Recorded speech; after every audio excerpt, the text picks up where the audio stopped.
Hey, Jordan, how are you doing? Oh, How's it going? You've been better. What's up? Same, very much same. Um, you know, it's been a couple of days since I was in touch with you. There's been some major news that's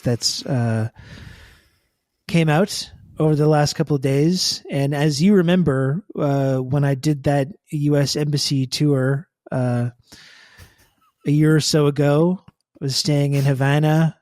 Mm-hmm. I took a trip up to. I was in Vienna for a little while. Mm-hmm. I was in Moscow, Beijing, of course, traveling all across different in unrelated activities, purely as a tourist, purely in like a tourist visitation. Just a photography trip, yeah. Exactly. I just like to go and experience these other cultures. And a number of times when I was staying there, woke up, I was hearing this loud, oppressive sound. It kind of reminded me of maybe like cicadas, kind of that, but way worse though. And like it was absolutely some kind of microwave energy blast. Like I just felt like I was getting hit with one of these microwave energy blasts. Yeah. I felt nauseous. Mm-hmm. I had a headache. I was losing sleep, and I was really thrilled that the Biden administration started taking this seriously, the claims of myself and a number of other important diplomats and nationals, Canadian and American, about these claims, about these attacks, these sonic attacks that we underwent in these situations. Yeah. I did see the other day, though, a major news story dropped about how these intelligence agencies have now starting to claim that this was not, in fact, a directed energy microwave weapon being wielded by the Russians or the Chinese or the Cubans. And now I'm just trying to reach someone from the Biden administration because I wanted to know what the status is of my claim, because I was kind of counting on some of those funds coming in. Mm-hmm.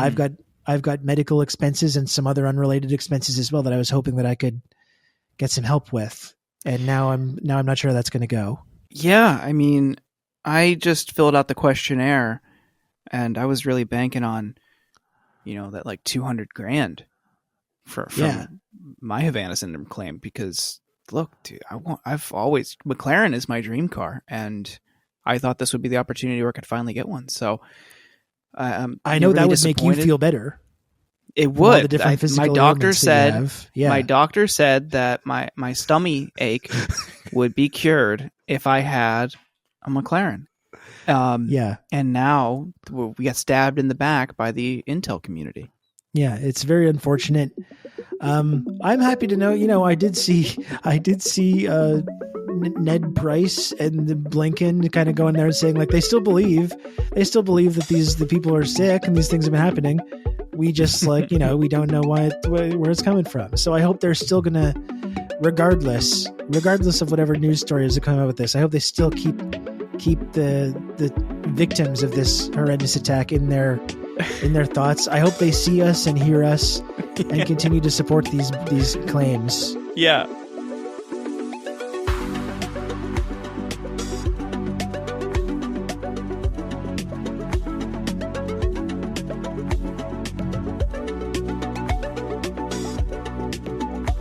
It was the FBI, or I think maybe the CIA statement. It's like, this in no way undercuts the lived experiences of the agents. They're still trying to insist this happened, but as people, including ourselves and many other skeptics over the past year or so, as this has been framed as a very serious national security risk, as a lot of critics have pointed out, all of these symptoms could be a wide variety of things. And of course, we were of the many who saw through this line that this was a foreign adversary levying these, quote, attacks on these agents. But one thing that's really frustrating is that Congress, in a bipartisan manner, rushed to give funding to all of these people who were saying this was something that was happening to them without waiting for final determination. And meanwhile, you had a bunch of national security reporters and stenographers ultimately for the Intel community publishing stories like, there are so many cases of Havana Syndrome that Walter Reed Hospital is overflowing, and now they have to go to other hospitals. Immediately, that should, signal, especially during COVID, that should signal to people that your bullshit detector should go off. And here we are. The intel community says, okay, this is not what we said it was. Something's happening. It's not what we said it was. Again, this is happening during COVID. But all these people got huge payouts from the government. And when in any other circumstance would an average person get a payout? These are like six-figure payouts from the government. What? No working person, no honest working person would ever get something like that from the government. No, we're not going to talk about the people that are being poisoned in East Palestine right now. I don't think they're going to be getting any six-figure payouts from anybody for whatever horrible consequences they have to live through because of the chemical spill there. Yeah, it's really strange. It's like I've been looking back at some of the footage from this on mainstream media, and it's really stunning. Like the way that we rightfully point to people like Alex Jones and the completely wacky things that they say, and we lump them into this category of just like deranged conspiracy theorists. And again, a lot of that is like, that's an accurate description of the kind of stuff that he talks about. But when it came to this, you see, I think, the paper thin differentiation between what you see on mainstream media and these wacky conspiracy theories. Like there was a numerous, like every single establishment media element got involved in this story. There's the New York Times did a little documentary on it, and NBC News, CNN. This is a big coordinated media push. There's so much stuff about this, and it's literally these like mainstream media reporters sitting there completely straight faced saying like, there's some believe this is a directed energy microwave weapon attack from America's enemies, just like completely wacky science fiction stuff. Which was just being presented that a lot of people, I think, believed was real because it's being presented like uncritically on mainstream media. And even the flimsy, like the way that they were able to make these claims with zero evidence actually supporting that. But because you'd have maybe one scientist or one professor going on the record being like, yeah, I suppose that's a possibility. And then it creates this media narrative where like, well, some scientists believe that. There was never, ever any evidence at all to prove that. There's no evidence that any of this technology even exists. And it's just really amazing that there's been this like concerted push, like going back years. And every couple of years, every little while, the cycle would build back up again. But there's been a huge mainstream media push to uncritically promote this story. And I think it was shocking when it was going on, but even more shocking when you look back on retrospect, given the fact that the intelligence community seems to be admitting that there's nothing to that aspect of the story. Yeah, it's absolute bullshit. I'm glad it was finally debunked, but it isn't going to stop them from trying to push some other angle like that you saw in their comments. Like they still insist something happened, but now it's just not the stummy ache gun.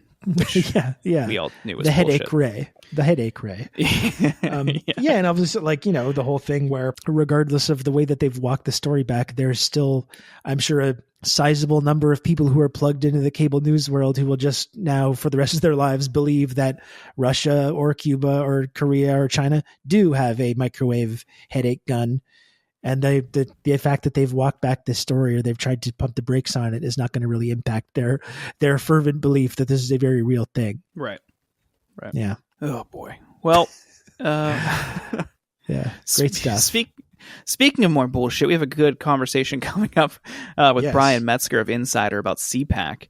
But before we get into that, I want to remind folks that we had a great conversation with Nikki McCann Ramirez of Rolling Stone earlier this week for subscribers, where we talked about the Dominion lawsuit against Fox and all of the revelations coming out of that through depositions, through findings and discovery, and documents being published showing emails, texts, public, acknowledgement among Fox hosts and executives that they were lying to their audience, and even Rupert Murdoch in his deposition admitting they were lying to their audience about the outcome of the 2020 election. And beyond just, yes, Fox News lies, we've known that for years.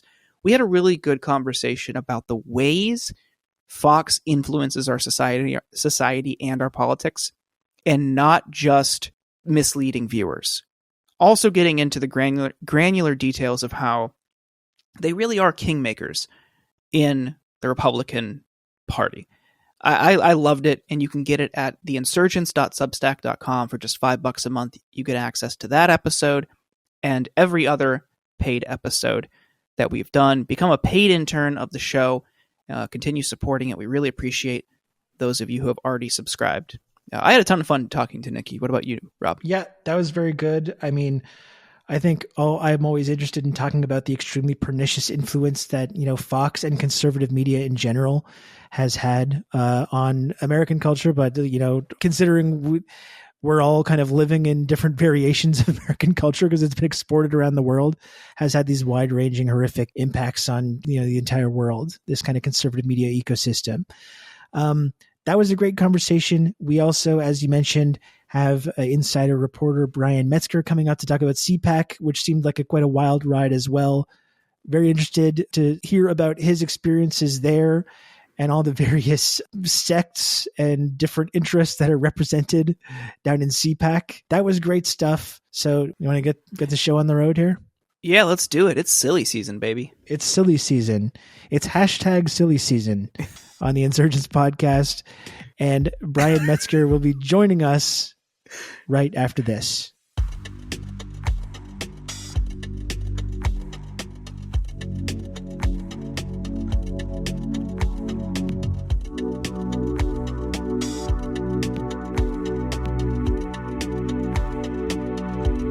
All right, who's got small talk? Oh, man. I don't know. You got any vacation coming up? Do you have March break? Is that an American thing as well? You think we get breaks? Yeah. Sorry, I don't know what I was thinking.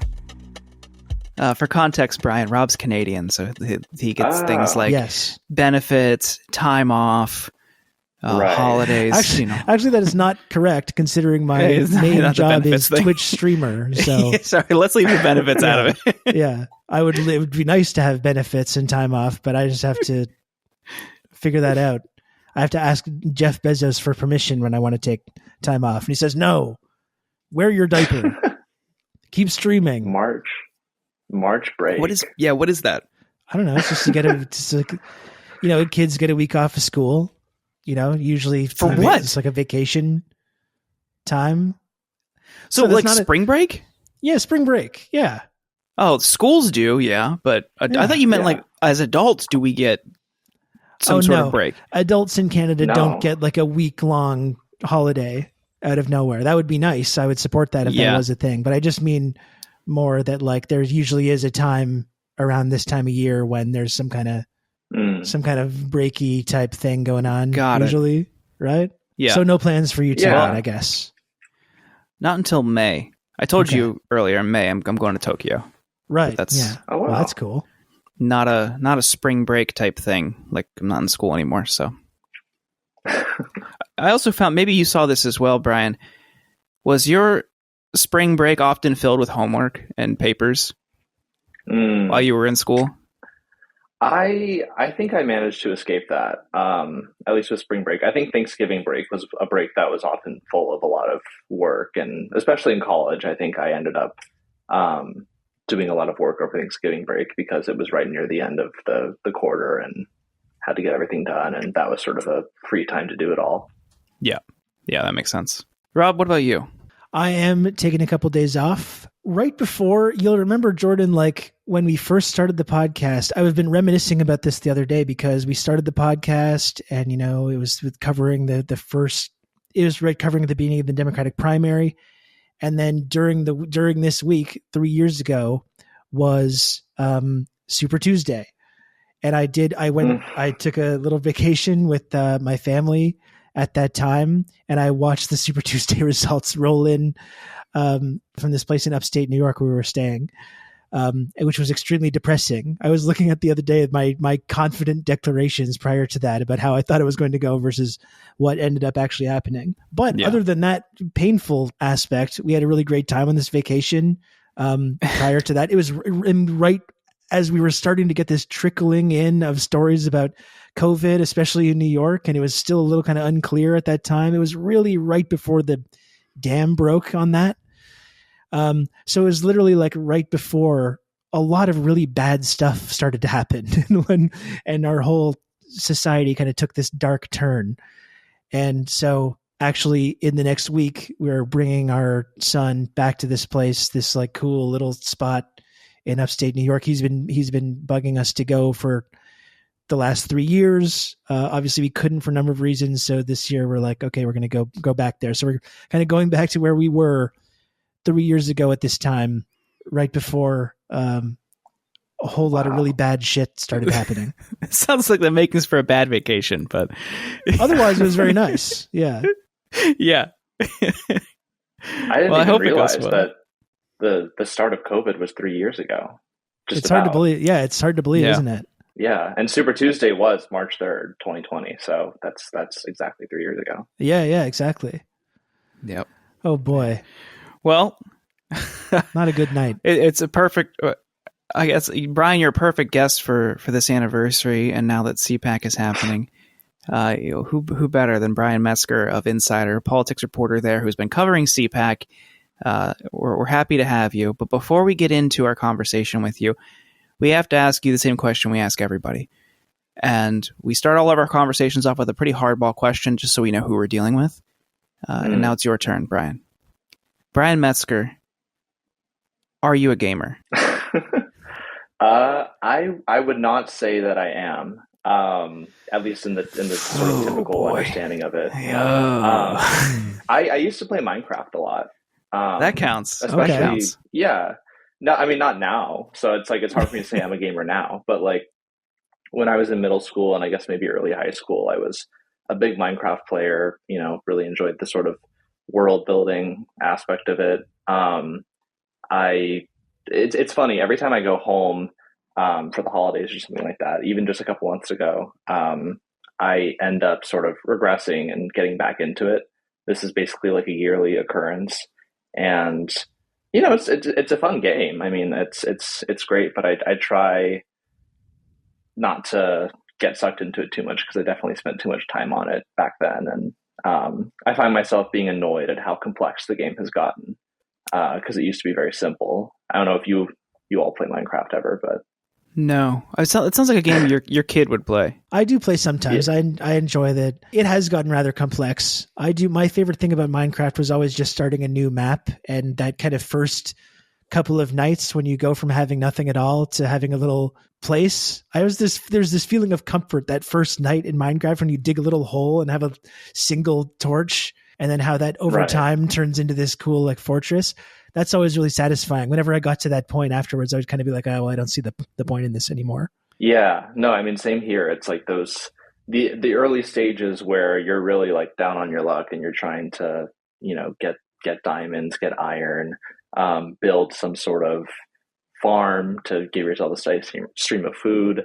That's always kind of, the most mentally stimulating part of the game for me. And then once I've achieved like a certain degree of like comfort, I feel like I'm like, all right, well, I guess that's it. Like, I don't really know what else to do now. And I guess that's why they've added on all these sorts of aspects of the game that are sort of built around making it more of an adventure versus sort of just this kind of stable, flat thing. But I don't know. It's probably just like a sort of inertia thing where like I didn't play like that initially, and so it's hard for me to get into it now. Sure. I've never played, but my understanding of it, and maybe I'm wrong, is that it's just you get in and you just do whatever. But I've also heard about people trying to beat it in a certain time. So is there a storyline or is there a mission component to this? There's the whole stuff with the dragon and the nether world and all that shit. I never really messed around with that at all. Yeah, over time, they've built in these like storyline aspects to it where you can sort of level up in a certain way, or there's more sort of exploring to do. Okay. But I think, at least in its best form, it is just sort of like almost akin to like The Sims or something like that, where it's just sort of, you kind of just do what you want. A lot of it is about like building houses and that kind of stuff. Obviously a big thing, probably still, I mean, I haven't played on any servers, but it's like Minecraft servers where people come together and play the game on some sort of server that's built around, gosh, I feel so old talking about this now because it's been so long since I've been on one, but the people do it multiplayer and they have fun with that as well, but it is kind of a solo game in a way. Gotcha. We got some gaming talk. Yeah. That's good. I think someone said in your chat, Rob, once a gamer, always a gamer. Yeah. Or we should frame the question as, are you or have you ever been a gamer?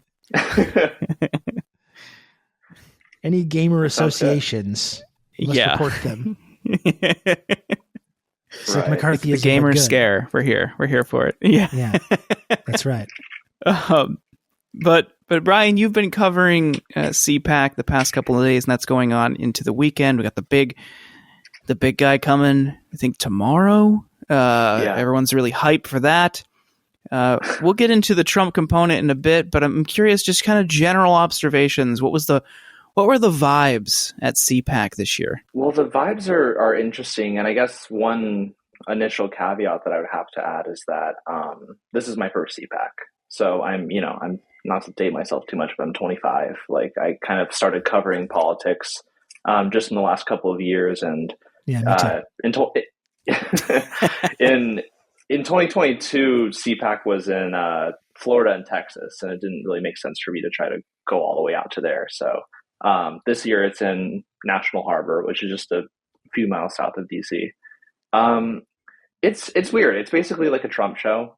I think is the best way to describe it. It's sort of a loose collection of folks on the right flank of the party, definitely. I think that's a bit more pronounced this year from what I've heard and from what other people have reported than in the past. I mean, this is a conference that, as recently as just the last few years, like Mitch McConnell has spoken at it, and more mainstream Republican figures have spoken at the conference. This year, for a variety of factors, it's really, I think, been limited to kind of the Trumpy fringe of the party. And so notably, Mike Pence and Ron DeSantis have skipped it. They're not going. And it's not just, sort of the presidential contenders, but some of the bigger name Republicans on the Hill in general. I mean, think about people like Marco Rubio, Tim Scott, Josh Hawley. Like, none of them went. And that was something I was asking them about earlier this week, because I'm usually a Hill reporter. And it was kind of funny talking to them about it, because Hawley was like, yeah, I'm not going. And I was like, is it because of these sexual assault allegations against Matt Schlapp, which I can get into a bit more as well? And he was like, I'll just leave it at, I'm not going. He didn't want to get into it. And Marco Rubio was like, when is it? So I think it's sort of faded in relevance. But walking around the conference center the last couple of days, I think one interesting barometer of where things are is just how different figures have been received. Some of the biggest sort of celebrities that get the biggest crowds outside of the main conference hall are people like Mike Lindell, Steve Bannon, Matt Gaetz, Marjorie Taylor Greene was there earlier today. I'm trying to think who else would be a big draw for folks. Carrie Lake was there earlier, and I think she was getting mobbed. Sarah Palin was randomly there yesterday. She was there to promote an effort to repeal ranked choice voting in Alaska, because she lost. A factor. Yeah, because she lost. Yeah, I spent some time. I actually wrote a story about it. I spent some time talking to. They have a whole booth set up, Alaskans for Honest Elections. Oh, wonderful. Yeah, they're trying to spread the word about ranked choice voting. So it's strange. It's sort of this, fringy conference. I think it's diminished than it has been in recent years. But you get a lot of the sort of types that you might see at a political rally, like people who are decked out in their Trump gear. There was a guy walking around with a suit that, looked like a wall, like a brick wall. There were, just conservative students, like those types. It's kind of a dwindling crowd of people who, by and large, are sort of Trump fans, or maybe if they're not supporting him in 2024, at least like they like the guy. Like, you're not going to find anyone who deviates from that line at CPAC. It's funny to hear about, Palin railing against ranked choice voting. That's one thing. America's such a deeply undemocratic country. That is really one thing that would maybe make it slightly, ever so slightly more democratic of a nation in terms of the ability to be able to like choose elected leaders that are more in line with their values. So it's no surprise that they're railing against that. Yeah, it's interesting. I mean, I've obviously been there the last couple of days, and so there's two booths that are up for sort of anti-ranked choice voting groups. There's Alaskans for Honest Elections, and they're based in Alaska. They kind of flew out to CPAC to represent themselves. But there's another group called Stop RCV, and they are a group that's sort of, I think they're backed by Heritage Action and by another group called Save Our States, which is like their main thing is sort of defending the legitimacy of the Electoral College. So, I kind of approached them and I was like, because, I mean, obviously as a journalist, I can't get like too partisan with these things, but I feel like ranked choice voting is a decent system. I think it's kind of cool, like that you get to rank candidates instead of just choosing one. And so I approached them and I was like, what's your problem with ranked choice voting? Like, theoretically, you could imagine a scenario in which this is something that a Republican might benefit from, right? Like, what if you have, some sort of red district or red state where you had, two conservative candidates running against one Democratic candidate and they split the vote and the Democrat wins, right? Like, isn't that a scenario where, as a Republican, you would prefer to allow the conservatives to sort of rank each other so that can coalesce into one candidate ultimately? But it was interesting. I mean, they're sort of zeroing in on the fact that it's somewhat more complex than just like a straight up like I picked this person thing. Like the fact that people have to rank, maybe 5 choices, or I was talking to the Alaska guy and he was saying like, we had to rank 48 people. Like, that's not. I don't want to do that. And I almost agree with him. I was like, yeah, that sounds awful. That sounds like a lot of people to rank. Yeah. Maybe you have to be a bit more careful with who you're voting for. But still, it's like there's a principle in that, like, yeah, if the person you wanted first gets eliminated, at least you have like a shot at having a say. But they're zeroing in on the complexity of it. The fact that, I think, to my knowledge, I mean, these systems certainly can be transparent. I'm not aware of sort of a lack of transparency there, but they're calling it sort of opaque because a lot of these tabulations of ranked choice voting happen by electronic machines rather than like a simple hand count. And the fact that it takes a lot of time, I think, is something they're zeroing in on. And the fact that, like, yeah, some people just rank one candidate, and so their ballot gets thrown out if that candidate gets eliminated, and they're saying that that's wrong. And so, yeah, I mean, I think that's this has been sort of I think we're only going to see more of this sort of anti-ranked choice voting sentiment on the right. Kevin McCarthy recently sort of made some comments against it, and I think, as far as I can tell, it is just sort of a matter of convenience in a way, or like the fact that in recent history, ranked choice voting has mostly worked against Republicans, I think, is what's driving this. I mean, obviously, there's the example of Alaska, Lisa Murkowski being able to win there, Sarah Palin losing to Mary Peltola. But even in Maine in 2018, I believe it was, the incumbent Republican there initially won the most votes, and then Jared Golden, the Democrat, ended up winning when the votes were retabulated because they have ranked choice voting as well. So anyways, that was sort of a fun little detour that I was able to kind of nerd out on over the last couple of days, talking to people about election systems at CPAC.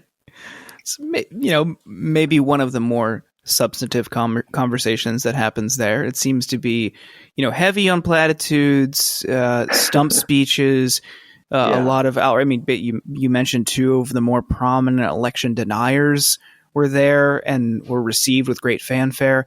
But I'm also wondering, since you're talking about booths, before we get into some of the other figures you saw there, take us through every conference like this has a big main hall where all the exhibitors and vendors post up with their tables. What were some of the more interesting vendors that you saw this year beyond just the standard, consulting groups, messaging firms, text to text services, that kind of stuff? What were some of the more interesting vendors? Yeah, for sure. I mean, gosh, well, the first booth that I think I was really drawn to was like the log cabin Republicans, because and for those who don't know, they're sort of groups of gay Republicans. I've been fascinated by them for a long time. Believe it or not, so obviously George Santos has become kind of a household name for all of the lies that he's told, but before he was George Santos, the liar and the fraudster, he was a gay Republican. He was a gay GOP candidate who had secured the nomination and who was running in a somewhat competitive district in New York. And I actually almost traveled to New York to profile him. And then back in October, and then something came up and I couldn't end up doing it. And I'm now grateful that I didn't do that, because I think I would have looked silly. Because I wasn't going to dig into him that much. I kind of took at face value, I guess he is who he says he is. And, he's a volleyball star. About him, right? yeah, right. I mean, it wasn't an investigative thing. I was kind of just what happens when a gay person runs in a GOP primary, or when they have the GOP nomination. But so I ended up chatting with them. And then there was another booth, kind of on that same theme, The Right Stuff, which is a right-wing dating app that I believe is funded by Peter Thiel. Not, millions and millions of dollars, but they have some seed funding from Peter Thiel. And they've, I think, struggled to recruit people. They sort of went viral maybe a month or two ago, because one of the prompts on their app is January 6th was, and then you get to fill in the blank. Best day of my life. yeah. I mean, it's already on its face kind of silly. It's funny because they keep trying to make these either conservative dating apps or conservative only social media sites take off. And lo and behold, it never seems to work out, because these people sign up to create a profile there, and they're like, I'm just surrounded by these deranged weirdos. What's going on with that? I don't know. It must be a coincidence. I guess we'll have to move on from this. Yeah. There's some sort of gender imbalance issue with The Right Stuff, and I forget honestly if it's they have too many women on there or if they have too many guys on there. But in any case, they're really, I think, struggling to recruit people, and that I ended up talking to them about that, because I kind of walked up and just said hey, how's it going? And a photographer who I know was standing there at the table, chatting with the CEO, who actually happens to be, his name is Johnny McEntee. He used to be Trump's bag man. And then he eventually became the head of the Office of Personnel Management, in the Trump White House. And I guess, I don't know why they were chatting, but he kind of jokingly asked me are you going to sign up for the app? And I was like, well, I can't, because I'm gay, and The Right Stuff does not allow same-sex pairings. Which is interesting too, because you said Peter Thiel was a backer on it, another gay Republican. That's the thing. I mean, Peter Thiel's a backer, and I have joked about this several times before, but I said directly to the CEO, I was like, if anyone needs this app, it's gay Republicans. These people, the rest of their demographic hates them. They're all liberal. I mean, it's a rough time out there for them. If anyone needs kind of a space where it's a pre-selected, everyone's conservative, that would be it. And he's like, yeah, no, we've heard that a lot. Yeah. Still no plans to do it, but yeah, we've heard that. Right. Yeah. So there's that. There's stuff like that. The John Birch Society had a table this year, which was interesting. Jesus. And kind of went without any notation. I mean, I picked up some of their literature yesterday. I might have it somewhere here, but obviously they're famous for being this kind of hard right anti-communist group that I have my John Birch Society literature. Yikes. Which, one of the first questions they ask is, how are we unique? Which is, I think, an interesting question to pose to people at CPAC, and was kind of the question that I have now, because I think they were seen as very radical back in the middle of the 20th century. But in many ways, the Republican Party has kind of caught up to where they are in terms of, small government and sort of this infusion of religion and so on and so forth. But apparently it was very controversial when they were listed as a sponsor of CPAC back in 2010, and then they were like booted the following year. And yeah, now they have a table there and, no one cares. Jesus. There were some other exhibitors. There was, I don't know, like as you mentioned, there was Patriot Mobile, which I wish I'd dig more into that. Cause I kind of just was like, oh, like there's a lot of like, oh, we're X thing, but we're conservative, these days. And we're a tactical mobile service provider. I don't really know. I don't know what their angle is, but I saw Jack Posobiec doing some sort of book signing there earlier today, and I think Lauren Boebert was supposed to be there at some point as well. So the heavy hitters, all the big names, heavy hitters. So it was. I think from what I hear, it was a smaller exhibition floor than in previous years. I guess the other one worth mentioning would be there was a group, an anti-China group, or it sort of purports to represent like dissidents from China, called the New Federal State of China. And there's a really good story from Will Brederman at the Daily Beast that I should refresh myself on it, but I read it a while back. And this is a group that's funded by like a Chinese billionaire and associated with Steve Bannon. And, they had people fanned out all over the conference, like handing out literature for their group. And any connection to Falun Gong booth upstairs set up. No, it wasn't Falun Gong. There was Falun Gong there. Okay. Yeah, the Epoch Times had like a media thing set up, of course. All right. But this is a separate thing. Okay. So anyways, yeah, the good diversity of exhibitors. A wide array. It's interesting. I did see some footage from Don Jr.'s speech, which is amazing too, considering like how you pointed out how it's become such a Trumpy thing in general and how popular he is there.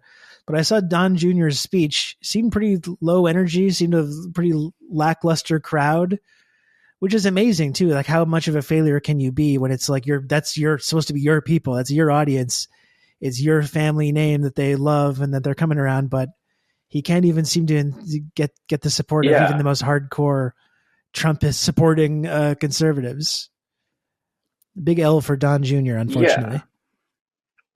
Yeah, I mean, it was interesting to see which speeches kind of had the most juice this year, because, I mean, Steve Bannon spoke earlier, I guess right before I left CPAC, and he really brought the house down, which I say with a touch of irony, but really, like, I mean, people were kind of going crazy over his speech, and he was going after Fox News and saying that, they weren't covering Trump enough. Whenever Trump speaks, it's newsworthy. But at the same time, like, the auditorium was maybe half full.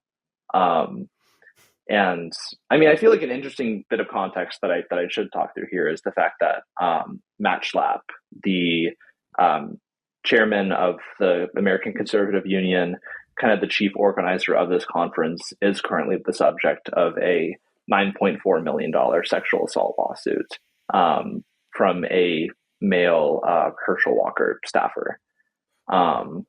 This was a story that was first broken by Roger Sollenberger at the Daily Beast, and since then, a number of us have spoken with the accuser. I spoke with the accuser, I guess it was last month. And, basically the accusation is that during a campaign stop in Georgia in October, Schlapp basically went out to drinks with this staffer. It sort of was this uncomfortable vibe. And then as the staffer was driving Schlapp back to his hotel, the staffer alleges that Schlapp essentially like groped his crotch. And it's been a bizarre kind of response to this. Schlapp has never really addressed this like himself kind of on camera. It's been through like these little statements or like statements from his lawyer. I believe they've responded via court filings as well, but like it hasn't really been directly addressed. But that whole situation, I think, has it's part of the reason why like the convention just isn't as well attended this year. And I think a lot of the big names are skipping out on it, in part because it has just become this Trumpier thing over the years, and a lot of elements of the party are looking to move on from that. And so there's a sense that, if you don't feel like you have to be there, then you don't go. And maybe you say that like it's because of the Schlaf thing. But the conference as a whole, like I'm not sure if anyone really had like a super well attended speech, regardless or not of whether they had like a super riled up perception from what they were saying. Well, let's talk about some of the notable missing figures too. So Kevin McCarthy is not going to be there. He has been a prominent fixture over the past several years, but also notably Ron DeSantis is not there. And that's probably going to be, one of the top contenders in 2024, but him and Trump are already beefing. And I want to pull up this headline. Yeah. In response to the devastating Meatball Ron insult, Fox News reported a couple days ago, DeSantis fires back after Trump's pot shots as 2024 speculation swirls, it's silly season. So, we've got crossfire. We're caught in the fray. It's silly season out here. I don't know if Ron DeSantis has the juice. I don't know how he's going to hold up to compared to something like Meatball Ron, but it's silly season cracked me up. But on a serious point, he's not there. So why is he not there if, this is where a lot of 2024 hopefuls go to just, see where the winds are blowing, see how they fare? Is it just that he wants to avoid Trump? Because like Rob mentioned earlier, Don Jr. spoke. I saw Laura Trump, Kimberly Guilfoyle. That was just today. The Trump family is very, very present throughout the entire schedule. Is this just a Trump event, or is Meatball Ron just kind of avoiding this whole thing for other reasons? My suspicion, I haven't spoken directly to like DeSantis's people about this, but my feeling about this is that he feels like he doesn't have to go to this kind of thing, and so he's not going to bother. And it is, it is kind of the Trump show these days. Obviously, there were other competing presidential contenders there, namely Nikki Haley, Mike Pompeo, who hasn't officially announced what people expect him to, and Vivek Ramaswamy. And yeah, I think, DeSantis, in terms of the polling of the Republican primary so far, there's been a couple where he's pulled basically even with Trump. Otherwise, I think on the whole, he's a little bit behind. The sense that I get when it comes to DeSantis is that he's sort of trying to keep his powder dry for now, trying to sort of lower the sort of potential for clash between him and Trump. And, I saw that same headline about like it's silly season, and I was like, what do you mean by this? I don't. So good. Yeah. It's so good. It's like, is he like kind of celebrating this? Like it's silly season, y'all. Like I don't. He's looking forward to March break. He's pumped. I wish I had like audio of that. We're getting silly in here. Yeah. Well, but that's the thing. It's like I think I get that impression as well, that he is kind of trying to stay above the fray like that. But I just think the way that Trump is kind of firing, just even the way that we're all already referring to him as Meatball Ron, that's already like an iconic Trump line that's already stuck.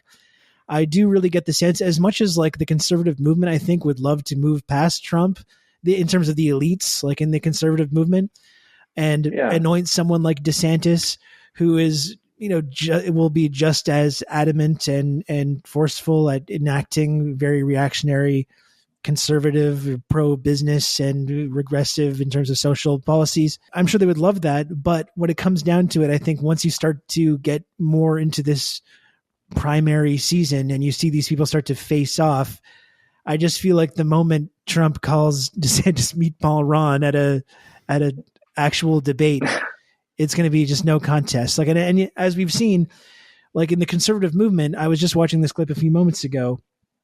of Brian Kilmeade on Fox News going to this diner in Florida and doing like we're going to ask who supports who in the coming kind of struggle for the Republican nomination.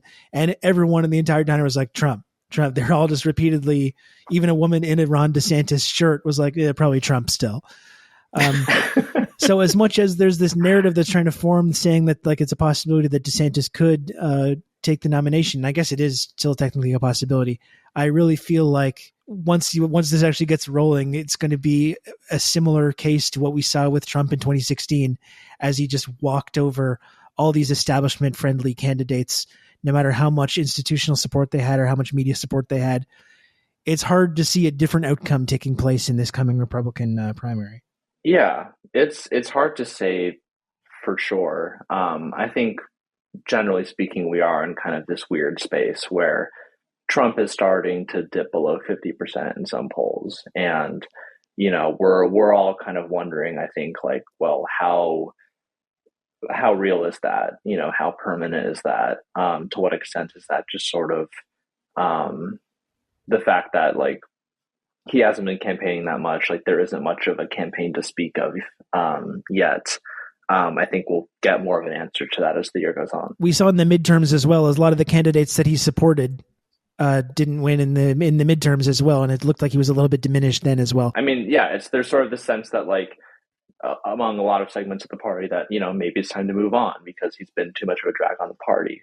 But I think the real question is like, who is the alternative? Which I mean sounds sort of like a very banal statement to make about it, but like, sure, you might be able to point out the flaws with Trump, but like, who is able to really go head to head with him, and who's able to really establish themselves as like the alternative? And I think when it comes to someone like Ron DeSantis, I mean, he, in my view, I think exists as an idea for people. I mean, there's no question that, in terms of like what he's done in Florida, and sort of the kind of media strategy that he has and the way he's approached that position have positioned him well, in terms of making a case to voters. But at the same time, I think a lot of people just know the name Ron DeSantis and know that he won big in Florida and know that he's like doing conservative things in Florida. And yeah, they haven't yet been presented with like the visceral image of Trump and DeSantis standing together on the stage, and kind of going after one another. And, there's a certain appeal that Trump has because he is kind of funny. And it's hard to really like insult Trump, because he'll just kind of, wave it off. Whereas, yeah, I mean, with someone like Ron DeSantis, like he's not very funny. He's kind of self-serious. And I think, you might see a support dip just as sort of Ron DeSantis, the person versus like the idea, becomes more evident to people. You've seen him even like try and take on Trump's mannerisms and everything. And it's just a pale imitation of the real thing, Yeah. No, it's a strange, I mean, he's been doing this for a long time, right? I mean, he ran for governor in 2018, and a big way that he pulled ahead of the more establishment Republican candidate was by kind of going on Fox News a lot and embracing Trump and running that ad where he, he's talking about like build the wall and has like his kid like with building blocks and he's reading his kid like, I don't know, The Art of the Deal, or I forget what Trump book it was, but he's been emulating Trump for a while. Yeah. That's so pathetic. It's so funny. Yeah. Bryan, I'm wondering, you mentioned a little bit about some of the speeches and there were sparse crowds. I saw a couple clips of, back of the room crowd shots, just 3/4 empty for some of these people. Are you expecting a bigger crowd tomorrow for when Trump actually shows up? It seems like people were hype, especially with that gold chocolate bar giveaway today that Don Jr. did. Yeah. I mean, I think that you'll probably see like the biggest crowd. I'm still a little bit undecided on like whether or not I'll go. Just like in person, like maybe I'll just have to watch it from home because, as much as I enjoy these things and I do enjoy kind of seeing all this stuff in person and getting to see it up close. I am just like kind of tired from heading down there the last couple of days. But yeah, I mean, I think like he really is the main event of this CPAC, and I think that he's still the guy that's able to kind of serve up the red meat. And even if people don't really know exactly what he's talking about, you know, that's what they're there for. That's kind of like the one through line that runs through all of it. And so I would expect that for sure. I'm definitely interested in seeing. I guess I am definitely interested in seeing Trump's speech tomorrow. It's been the kind of question we've been asking ourselves since he announced his campaign. Does he still have it? Does he still have the sauce? Does he have the juice or the sauce, whatever analogy you want to use? We talked about the midterms, how he did seem kind of diminished. A lot of the candidates that he supported did not win. The big red wave that he was kind of hoping for and predicting didn't really materialize. So it's a question that a lot of us have been asking, but lately it has seemed like he has started to kind of build up this sort of sense of momentum again. You saw him rolling into East Palestine to the McDonald's in rare form. And you do see this possibility that he is going to be able to kind of turn on that Trump charm, such as it is, and fire things back up. So I am really interested to see whether he is able to still repeat that same kind of unlikely success that we saw in 2016. Yeah, I mean, just sort of to that point. I mean, on some level, I think it was expected, but you know, someone who spoke there earlier today was Nikki Haley, who is kind of the first major GOP figure to announce a challenge to Trump, and you know, it was interesting because I was kind of hanging around outside the conference center as she was coming out after her speech, and she was standing there and taking photos with people, not answering questions from any of the reporters there. But, you know, people eventually noticed that she was there, and they immediately started doing like a Trump chant. You know, they're chanting like Trump, Trump, Trump.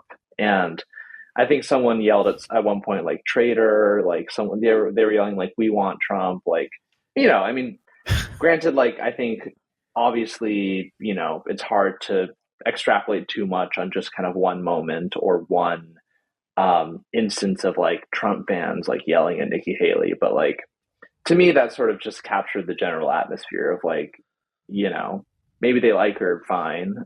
Certainly there were people that were interested in taking photos with her, but there was enough of a critical mass of Trump support that people felt comfortable just sort of shouting her down. I mean, it's the same thing as DeSantis. Like, you try to imagine Nikki Haley going toe to toe with Donald Trump in the way that Trump's been able to kind of manipulate the conservative movement. I just don't see someone like Nikki Haley ever really being able to appealing to the kind of crowd or the base that supports a Trump, or even someone like DeSantis. I do think Trump and Nikki Haley would probably be a pretty formidable ticket if that's what it ended up going in that direction. I think that would probably be pretty close. I wouldn't want to make any prediction either way, whether that would be enough to, you know, defeat Biden and the Democrats in the election. But I feel like that would be if that's the direction that it went, that would be a pretty formidable ticket. Yeah. I mean, that's sort of, I was talking to some people today who, you know, I was like, hey, did you watch the Nikki Haley speech? And they're like, oh yeah, no, I like her. She'd make a great vice president. You know, I mean, that's sort of, I think the conversation about her is that like, she's auditioning to be VP, and, you know, maybe she is, maybe she isn't. It's hard to get inside her head. But so far, at least, you know, she has, as they all are, you know, strayed from trying to take Trump head on.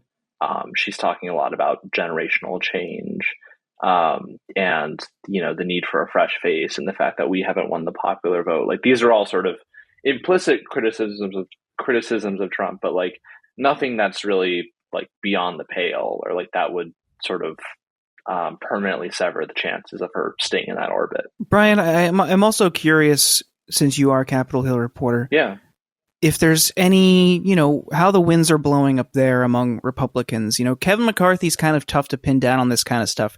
He's probably going to wait to throw the support behind whoever the nominee is, probably hedge his bets on this front. But of the other you know, prominent House Republicans, have you seen any surprising early signs or shows of support for anybody, not just Trump? And I'm curious, just generally, if you think there'll be a wave of support for somebody before the nominee's decided. Yeah, Well, I mean, perhaps unsurprisingly, I think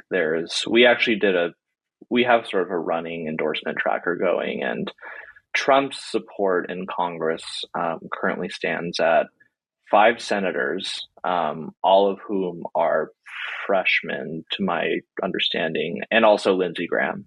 Um, it's Lindsey Graham and uh, Eric Schmidt, J.D. Vance, Tommy Tuberville, Mark Wayne Mullen, I believe, is the fifth one.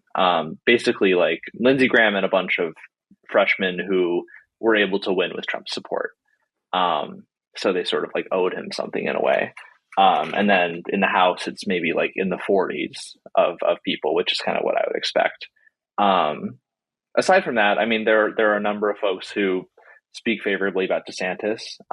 There was an interesting story, I think it was today, either today or yesterday, where Thomas Massey, who's kind of a libertarian type, he's one of these members of Congress that, you know, whenever there's like some sort of non-controversial bill that's like 430 people voting for it and then like three people voting against it, like he's probably one of the three. Like it's a pretty good kind of guess. Like, yeah, he's probably in there. Um, he, I think, told Politico that he was a DeSantis guy now. And I think there are a number of other sort of folks who are conservative, but maybe not on like the Trumpy MAGA wing of the party, who I think would be interested at least in a DeSantis run. Unclear. It's hard to say if they would actually endorse him. Nikki Haley does have one backer in Congress. That would be Ralph Norman, who is he's a Freedom Caucus member, was a big Trump ally.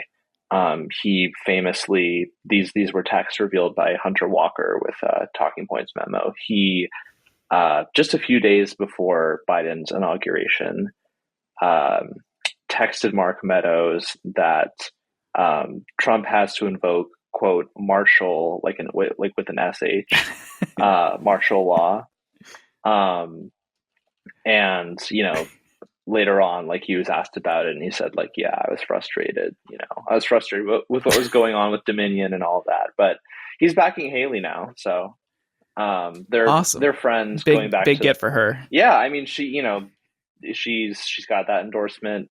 She has the endorsement of I'm not sure how to pronounce his last name. It's one of those names that I've always like seen in print or maybe like written out but never said out loud. But like Don Bolduc in New Hampshire. He was one of these like election denying Senate candidates that didn't win. She has his support.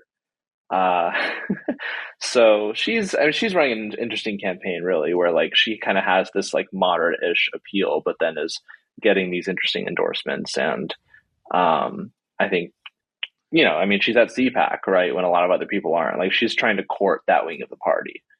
But I think most people are trying to keep their powder dry. I think, aside from those five Republican senators, basically everyone is like, we'll see. And there's plenty of Republican senators who will basically just say like, yeah, Trump had a shot. Like, we don't want Trump. Which is, I think, a bit of a difference from the House, where that's a little bit harder because, you got a primary every 2 years.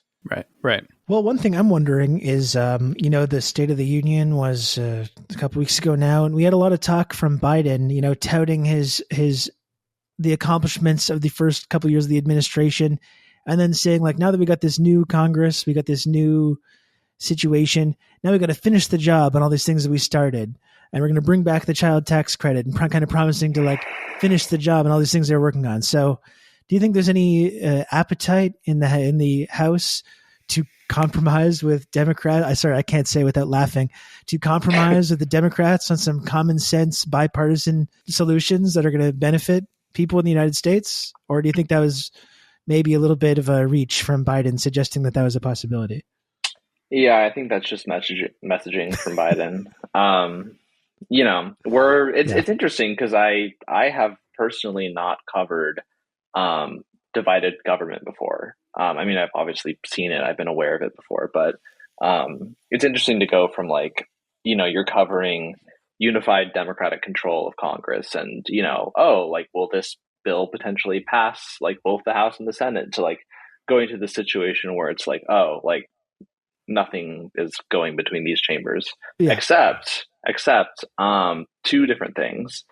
One is, gosh, I shouldn't have brought it up because I'm going to have a hard time explaining it. But this is something about the ESG rules. Oh, yeah. This, it has to do with the new Department of Labor rule concerning ESG investing. I think that's about as specific as I can get with it, in terms of how much I've looked into it. But it's something that passed the Republican House and recently passed the Senate as well, because they were able to peel off Joe Manchin and John Tester. This was basically via something called the Congressional Review Act, which allows Congress to sort of weigh in on different administrative changes that may be made in the executive government or in the executive branch. So that passed both houses. Biden's going to veto it, but it managed to get through both chambers. And then more controversially, there was a measure that was originally sponsored by Representative Andy Clyde of Georgia that essentially is a resolution of disapproval against a recent overhaul of DC's criminal code. And this just kind of happened yesterday, where it passed the House, and maybe 20 some Democrats voted for it. Kind of more maybe moderate conservative types who want to sound like they're tough on crime. There's the most controversial aspect of the overhaul of DC's criminal code is the fact that the sentence for carjacking has been lowered, I think, from 40 years to 24 years.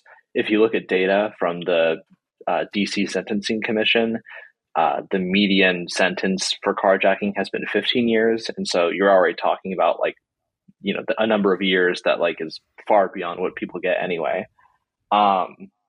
This was kind of it was in a similar place as the ESG thing, where it was like, okay, well, Manchin and Tester, they're up in 2024. How are they going to vote on this?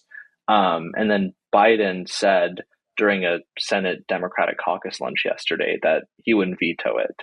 And so now there's a lot of anger in DC about the fact that Biden has sort of undermined his position in favor of DC home rule and DC statehood by essentially signing off on Congress blocking this overhaul of DC's criminal code. So he had that great tweet was like, of course I support DC statehood, but in this case, no, not as much. No. Yeah. And it's like, I mean, on some level, the politics makes sense in a way, because you want to sort of protect against soft on crime attacks or whatever. But I mean, as I just kind of laid out, the changes to DC's criminal code, I think, are fairly explainable and aren't that crazy. And it's, there's a number of House Democrats that voted against this that are now going to get hit on that after Biden kind of hung them out to dry. So he's pissed a lot of people off, and probably hasn't satisfied a ton of people either. I'm sure he's going to get credit from the right for not being soft on crime. Taking it down to 24 years for carjacking. That's basically the purge. So, watch out for that. Yeah, 24 years is a long time for carjacking. Yeah, it is. It's ridiculous. Oh, yeah, we absolutely need DC statehood. It's absurd. We have 750 or 770,000 people living there with a member of the House who doesn't really get a vote. She's just kind of symbolic, and no senators, as Congress just decides what these people's laws can or can't be, despite them all voting for members of the council who decided this. It's ridiculous. And that's a really tame adjustment, especially considering how people are sentenced already for this crime. 40 years is absurd. I mean, still probably nobody's going to even get 40 years unless it's something especially heinous, where there's also a double homicide or something involved with the carjacking. But just a simple carjacking is never going to get 40 years to begin with. So it's absurd that they would even do this. And again, to your point, it undermines his position on statehood and home rule, which They absolutely should have. They deserve it. Everyone deserves it here. Everyone deserves the right to decide on who sets the agenda and the laws in their own city or town or state, and in this case, district. Yeah, it's ridiculous. And it's something that I think we basically arrived at a place where basically every Democrat is in favor of DC statehood, but beyond just saying like I'm in favor of DC statehood, like it's something where there isn't enough sort of message discipline for Democrats around that, where they know how to kind of push back. Like there hasn't been a ton of like real pushback against kind of the Republican messaging on this. I mean, McConnell came out swinging on this earlier this week, where he said like, it's like DC belongs to the American people, I think was his line or something like that.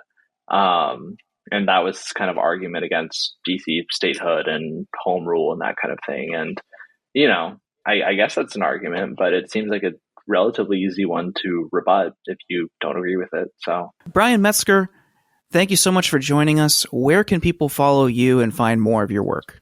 For sure. Well, you can follow me on Twitter at MetzGov. That's METZGOV.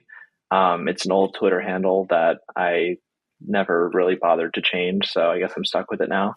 And I'm a reporter for Insider. I guess you can just go to like businessinsider.com/Bryan Metzger. I believe that would be the right URL. Or just Google me, Bryan Metzger Insider, and you can find my work there. Awesome. Thank you so much for joining us. Yeah, thanks so much for having me. This was a lot of fun. Hey everyone, thank you for listening to The Insurgents. If you want to subscribe to the show, you can find us on iTunes or Spotify or at Substack, theinsurgents.substack.com. You'll get the latest episodes delivered straight to your inbox as well as our newsletter.